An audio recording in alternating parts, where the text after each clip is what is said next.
여러분 기도해 주신 덕분에 지난 주일에 독일 남부지방 한인교회 슈투트가르트 지역교회와 튜빙겐 지역교회에서 말씀을 잘 전하고 돌아왔습니다.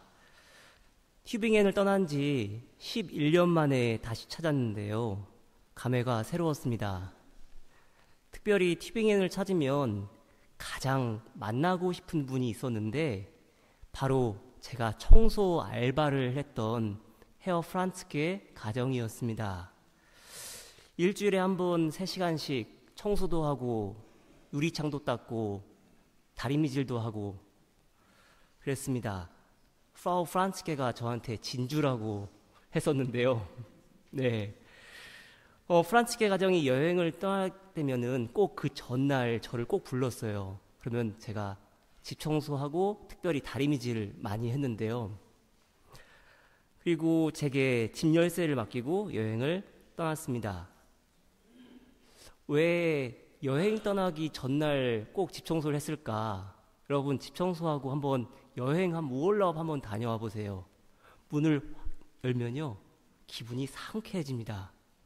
저도 그래서 여행을 떠나기 전에는 되도록이면 청소를 하고 떠납니다.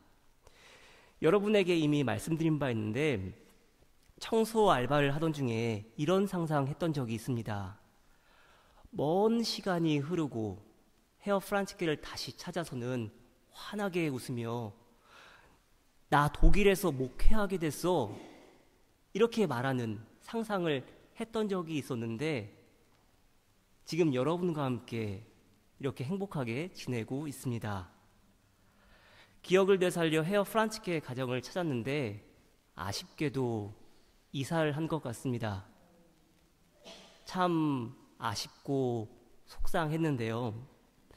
큰아이 레아 마리가 아비 볼 정도 나이 됐을 것 같고 둘째 헨릭이 14살, 15살 정도 되어서 그 아이들도 보고 싶었는데요. 참 아쉬웠습니다.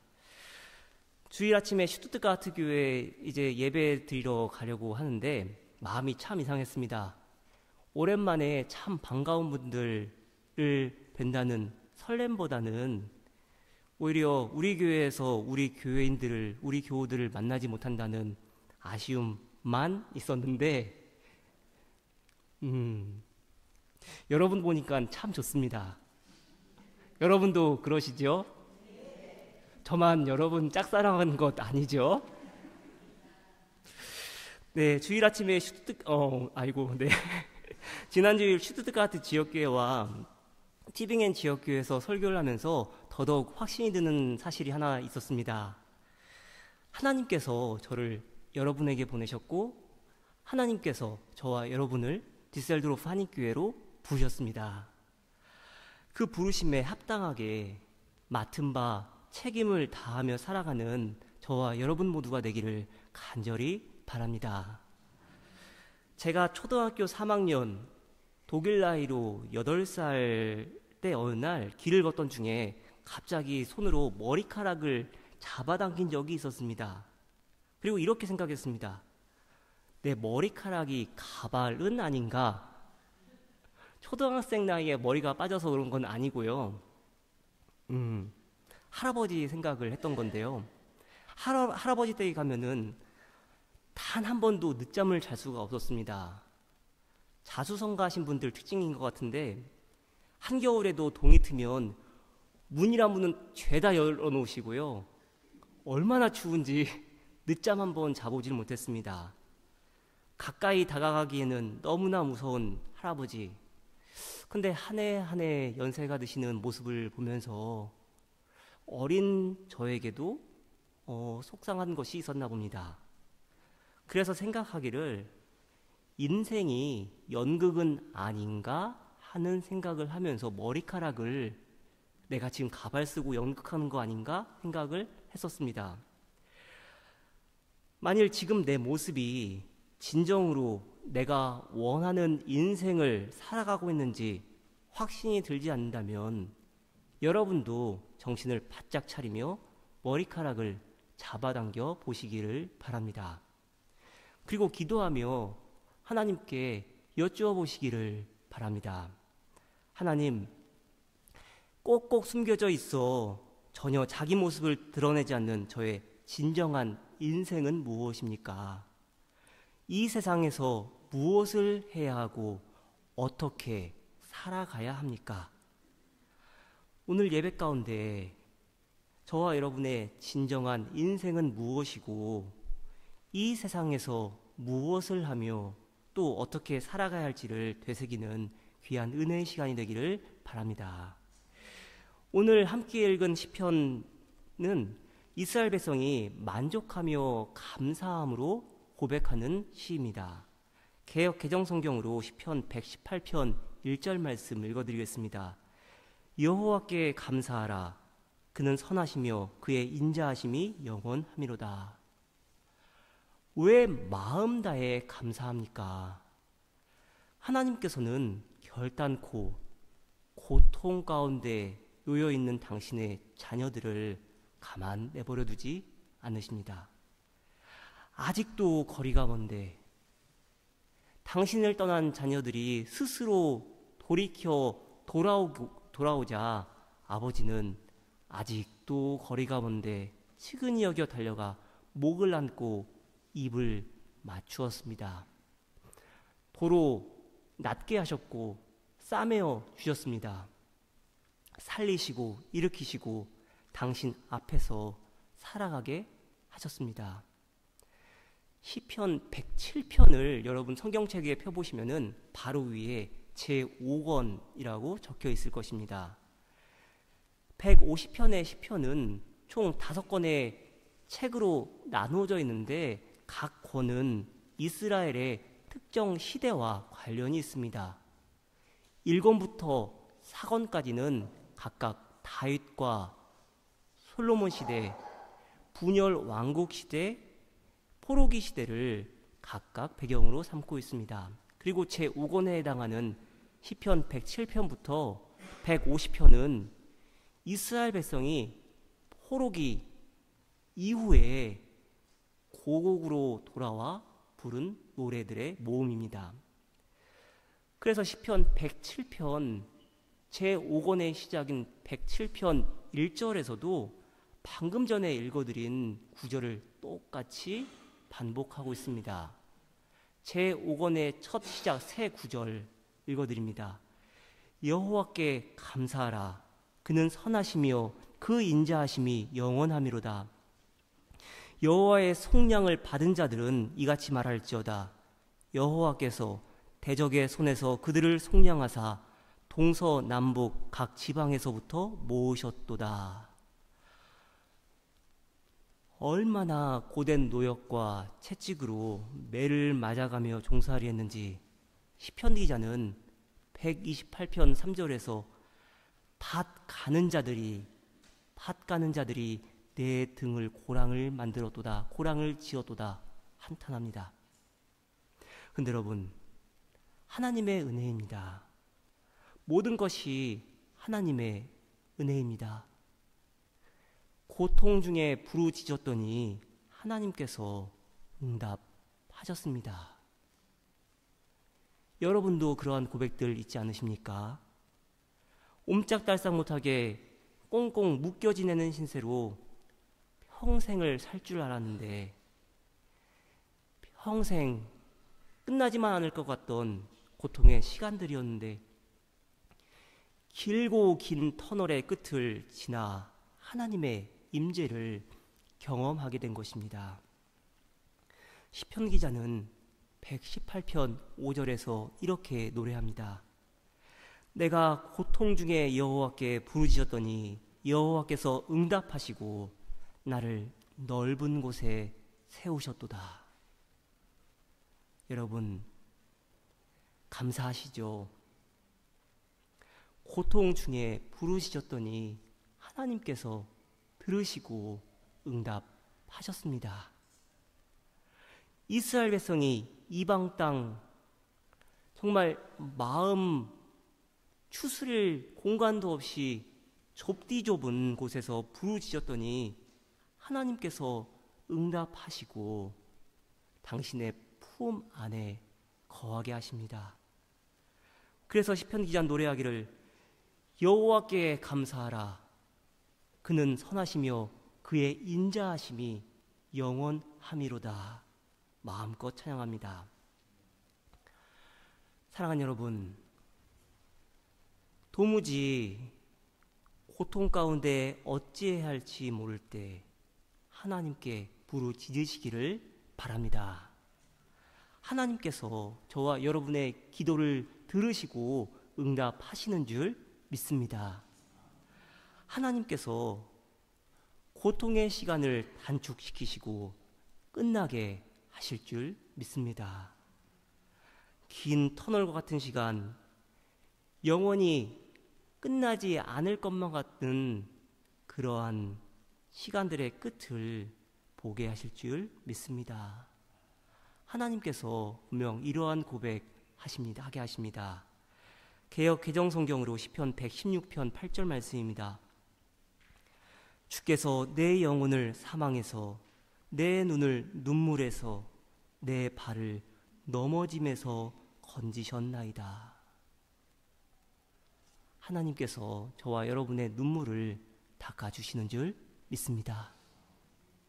다시는 사망이 없고 애통이 없고 곡하는 것이나 아픈 것이 다시 있지 않게 약속하십니다.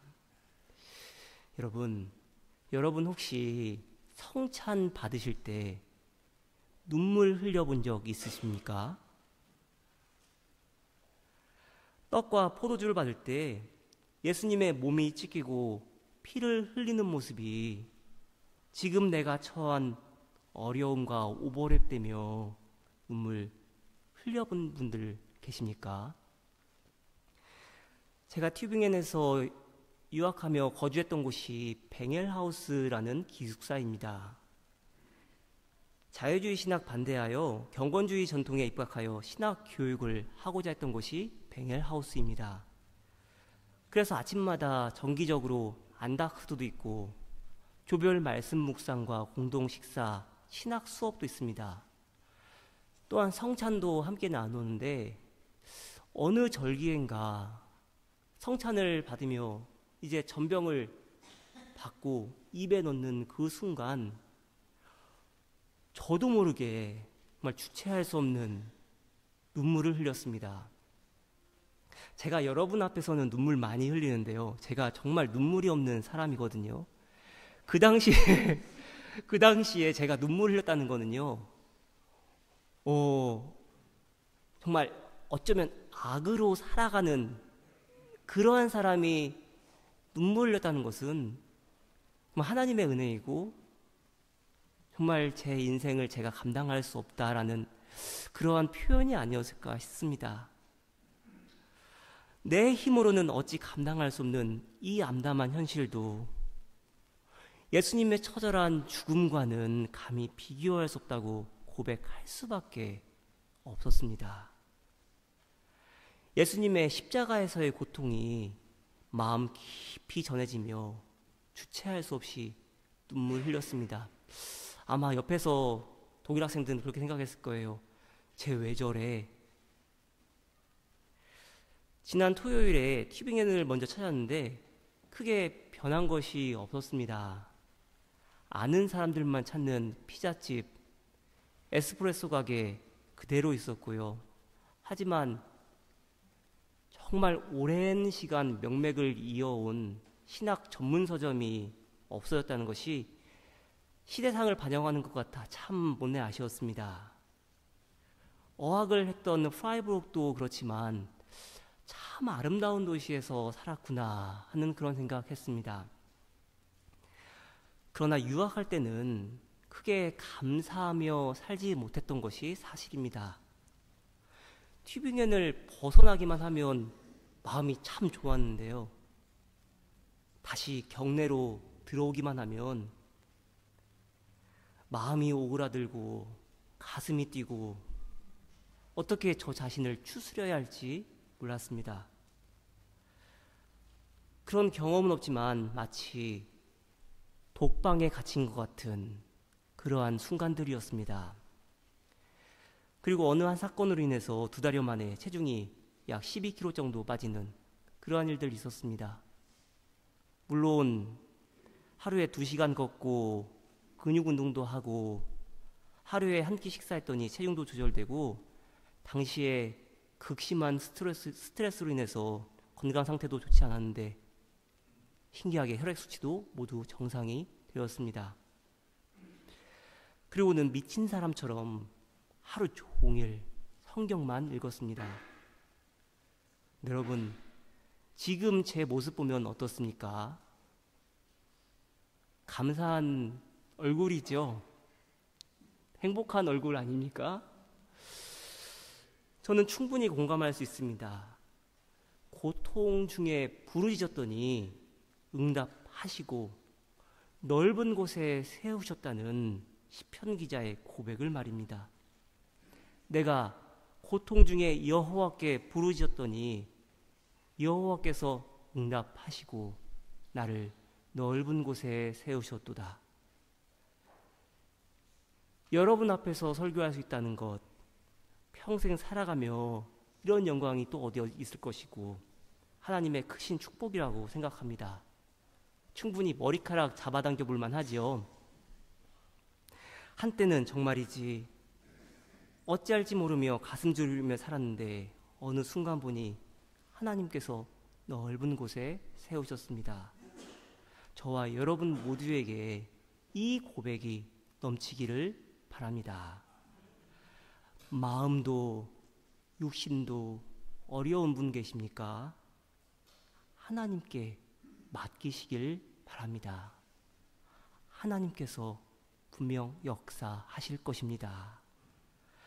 제가 좋아하는 찬송가 중에 한 곡이 515장 찬송 눈을 들어 하늘 보라 찬양입니다. 6.25 전쟁 당시 도시는 아수라장이 되고 백성들은 혼란과 절망에 휩싸였을 때 지어졌습니다. 1절 가사, 한국 전쟁 당시에 암담한 현실을 그대로 반영하고 있습니다. 눈을 들어 하늘 보라 어지러운 세상 중에 곳곳마다 상한 영의 탄식 소리 들려온다. 빛을 잃은 많은 사람 길을 잃고 헤매이며 탕자처럼 기진하니 믿는 자여 어이할꼬. 통곡하며 부르짖습니다. 믿는 자여 어이할꼬. 그럼에도 눈을 들어 하늘 바라보았더니 하나님의 감추어진 계획이 보이기 시작합니다. 지금 내가 처한 환경, 우리가 처한 환경은 우리를 제한하기 위함이 아니라 하나님을 바라보며 당신의 뜻대로 우리를 훈련시키기 위함이라는 사실 깨닫게 됩니다. 어지러운 세상 중에도 어두워진 세상 중에도 살아계신 주 하나님이 함께 하십니다. 앞으로도 영원토록 함께 하실 것을 신뢰하였더니 3절에서 이렇게 찬양합니다. 눈을 들어 하늘 보라 살아계신 주 하나님 약한 자를 부르시어 하늘 뜻을 전하셨다. 생명수는 홀로 예수 처음이요 나중이라 주님 너를 부르신다. 믿는 자여 어이할꼬. 1절과 2절에서 믿는 자여 어이할꼬 이 땅에서의 탄식입니다. 그러나 3절과 4절에 믿는 자여 어이할꼬 하나님의 부르심에 대한 응답입니다. 주님 너를 부르신다. 믿는 자여 어이할꼬. 주님 나를 부르시니 믿는 자여 일어나 걸으라는 겁니다. 일어나 걸어라. 내가 새 힘을 주리니 일어나 너 걸어라. 내 너를 도우리. 사랑하는 여러분, 일어나 걸으시길 바랍니다. 인생길에서 지치고 고나요 매일처럼 주저앉고 싶을 때 우리 주 예수 그리스도께서 다가와 손 내미십니다. 밀어주시고 재촉하여 주십니다. 왜 슬퍼하십니까?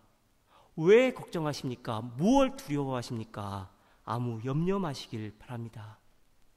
하나님께서 저와 여러분 함께 하시고 저와 여러분의 편이 되어 주십니다. 오늘 본문 6절과 7절 말씀 개역 개정성경입니다. 여호와는 내 편이시라. 내가 두려워하지 아니하리니 사람이 내게 어찌할까. 여호와께서 내 편이 되사 나를 돕는 자들 중에 계시니 그러므로 나를 미워하는 자들에게 보응하시는 것을 내가 보리로다. 사랑하는 여러분, 이 세상을 창조하시고 만물을 주관하시는 하나님, 그 하나님께서 우리의 아버지 되시고요, 그 하나님께서 우리의 편이 되어주신다고 말씀하십니다. 무엇을 두려워하십니까? 담대하시기를 바랍니다. 왜 염려하십니까? 걱정하지 마시기를 바랍니다. 하나님께서 행하시는 줄 믿습니다. 여러분, 교도소와 수도원의 차이를 아십니까? 교도소와 수도원의 차이, 똑같이 담장이 높고요, 세상과 차단되어 있습니다.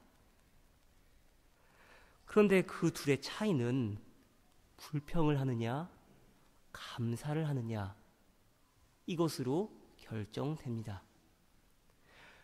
불평으로 하루를 시작하고 가족과 친구에게 불평을 일삼고 사회에 대해 불평하면 그곳은 교도소입니다.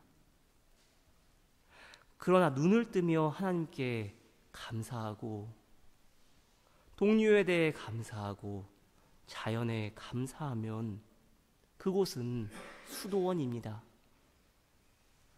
근데 만일 죄수가 감사의 마음을 부으면 그곳이 교도소입니까? 아니면 수도원입니까? 반대로 수도사가 불평을 하면 그곳이 수도원입니까? 아니면 교도소입니까? 지금 여러분이 예배하고 있는 우리 디셀도르프 한인교회가 여러분의 가정이, 여러분의 일터와 사업장이 교도소가 되느냐 수도원이 되느냐는 우리의 마음가짐 먹기에 달려 있습니다.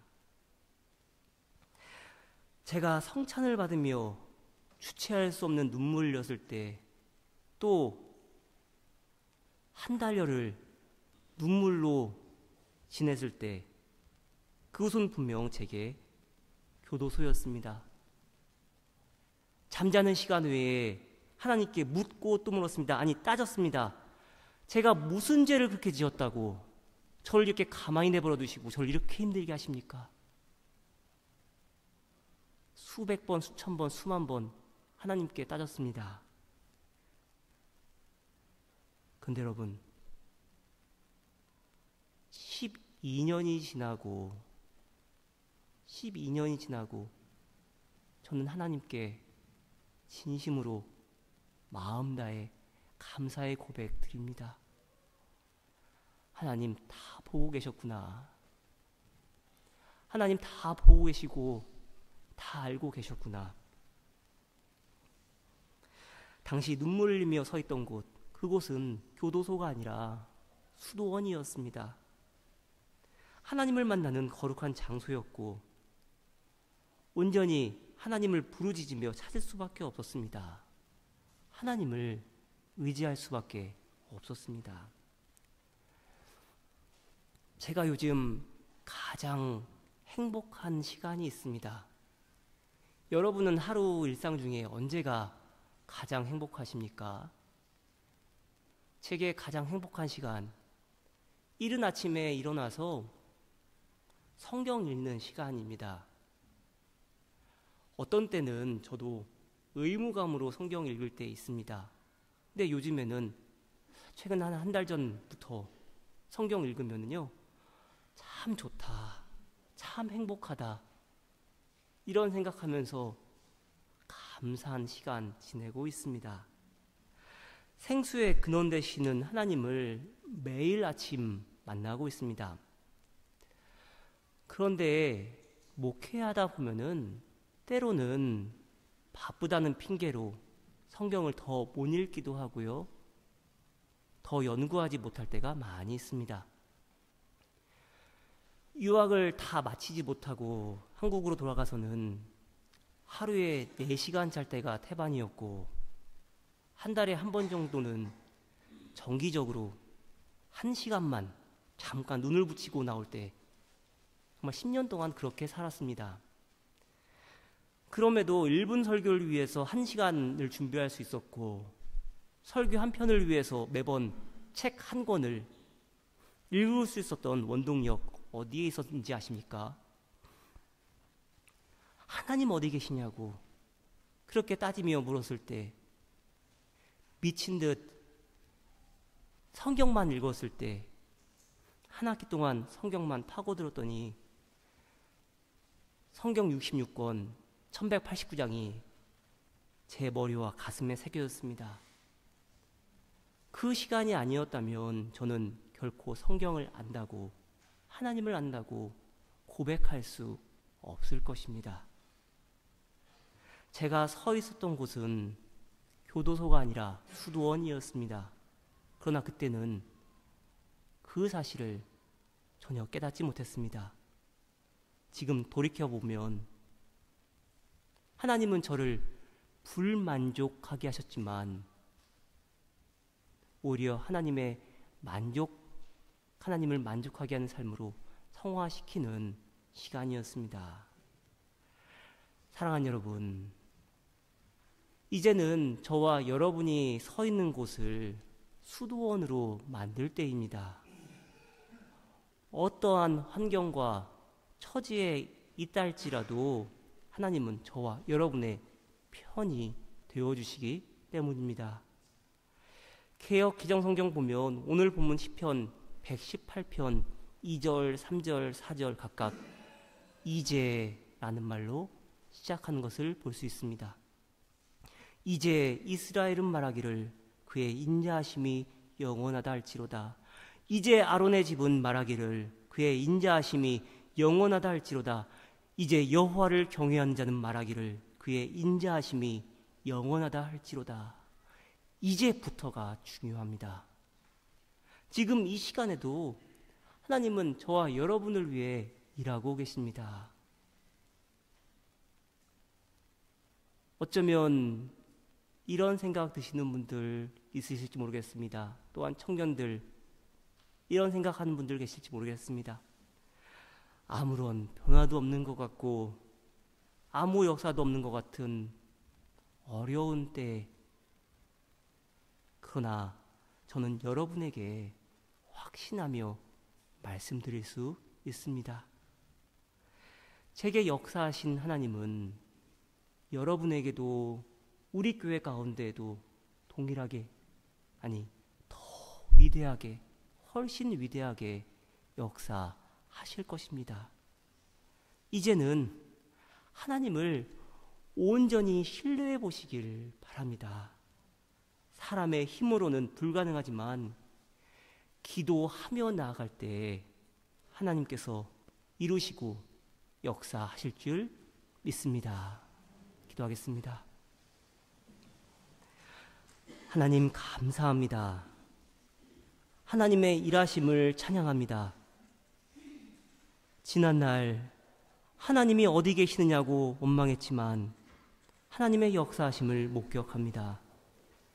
우리 가운데, 우리 디셀도르프 한인교회 가운데 하나님의 선한 일하심을 목격하게 하옵소서. 예수 그리스도의 이름으로 기도드렸습니다. 아멘.